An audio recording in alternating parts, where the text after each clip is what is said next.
What's up people, so back here nitamesere nk'ibisanzwe marabise kumenya n'amageza y'ibintu biri gutrendinga yitwa Shakira kandi nanone yitwa Burna Boy, aho tuvugana amaze gukora indirimbo y'igikombe cy'isi cya 2026. Shakira amenyereye mu gukora indirimbo nyinshi z'ibikombe by'isi guhera muri 2010 agakora iyo bita waki agaza gukora iyo bita la muri 2014. Utibagiye ko kandi yakoze n'izindi ndirimbo 2026 agarukanye indirimbo bita Daya, ikaba ari imwe mu ndirimbo ziri kumvwa cyane n'abantu benshi. Murabizi yuko igikombe cy'isi kigiye gutangira ejo bundi mu kwa gatandatu ku itariki 11 kikazaba kibera muri Amerika, Canada ndetse na Mexique. So ubwa mbere kandi bita Shakira akoze ano mateka atari yuko no mu myaka ishize yagiye akora n'izindi ndirimbo zikundwa cyane zigakundwa n'abantu benshi. So kuri inshuro rero icyatangaje abantu benshi cyangwa se itandukaniro ririmo nuko akoze featuring n'umuhanzi uturuka muri Afrika na undi yitwa the Superman cyangwa se the superstar all the way from Nigeria, mwite Burna Boy, yitwa Grammy, afite Grammy ebyiri yaje kuba atwara bitewe n'indirimbo nyinshi yagiye akora zigakundwa, yagiye akora zikamuvana ku rwego rwa Afrika rukamugeza ku rwego rw'isi muri rusange. Yitwa Burna Boy kandi ari n'indirimbo nyinshi yagiye akora zatumye abantu benshi bamenya indirimbo bita imwe mu ndirimbo zakunzwe cyane, indirimbo bita Last cyangwa se On the Low, Anybody, Gemba. Album nyinshi yagiye akora zikaza kuba ziba international, ari nka album yitwa African Giant cyangwa se Twice as Tara ndetse na Love Dami I Told Them ndetse n'izindi album nyinshi yagiye zikagenda zirushaho kuba ikimenya bose mu isi yose muri rusange.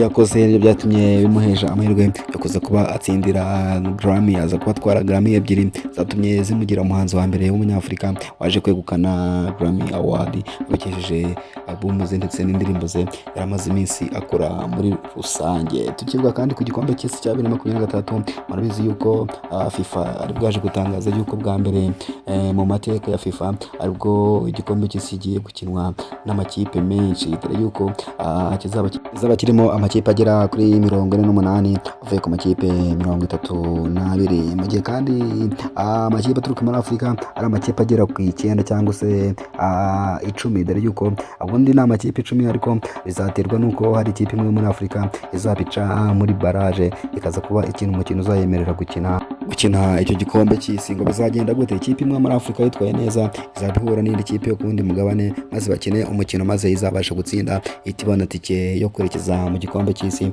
igisanga andi makipe agera kuri 47 yamaze kubona tike maze zose hamwe ziteziba amakipe 48 azabakinira mu bihugu bigera kuri 3 ari byo Leta Zunze Ubumwe za Amerika, Canada ndetse na Mexique. Iyi ndirimbo kandi ya Shakira ndetse na Burna Boy yamaze kuba official FIFA World Cup 2026 theme igaruka ku bumwe, ibyishimo no kwitegura amarushanwa muri rusange. Murabizi yuko igikombe cy'isi intego yazo kiba ari ukwishima ndetse no guhuza ubumwe ndetse no gutangiramo ubutumwa bw'amahoro muri rusange. So guys, guhana tukivuga ku gikombe cy'isi, reka mubwire yuko amakipe menshi ibihugu yamaze kwitegura ndetse amwe namwe akaba yatangiye guhamagara abakinnyi babo b'ingenzi, ariko reka twigarukire ku ikipe y'igihugu ya Brazil. Cyane nkubwira yuko Brazil mu ijoro rya kera bwo haje kuba amateka maze baza kuba bahamagara abakinnyi bazaba berekeza mu gikombe cy'isi, maze baza kuba basoma izina ryo bita Neymar Junior de Santos, umwe mu bakinnyi b'abastari bazaba b'ingenzi cyangwa se bazaba bagaragara mu ikipe y'igihugu ya Brazil. Marabizi yuko ubundi Brazil ni ikipe y'igihugu ibaho ni igikindi gikombe cy'isi idafite umustar. Kubona Brazil ikindi gikombe cy'isi idafite umustar cyangwa se idafite umukinnyi ugenderwaho ngo ni ibintu bidakunze kubaho cyane, kuva kera, kuva ku bwa Pele kugeza Ronaldo ndetse kugeza kuri Neymar. Mu Brazil ikipe ibaho ikina igikombe cy'isi ifite umukinnyi ngenderwaho umustar, utibagiwe kwigeze kugira n'umukinnyi ukomeye cyane bita Kaka. So n'ingarukiro ku bijyanye n'imiziki ngurutse yuko bita Burna Boy ndetse no bita Shakira bazaba bakora performance ubwo bazaba batangira igikombe cy'isi mu ijoro ryo ku itariki 11 z'ukwezi kwa gatandatu, ubwo hariya muri Leta Zunze Ubumwe za Amerika zabatangira igikombe cy'isi. Shakira no bita Burna Boy bakaba bazaba bakoramo performance.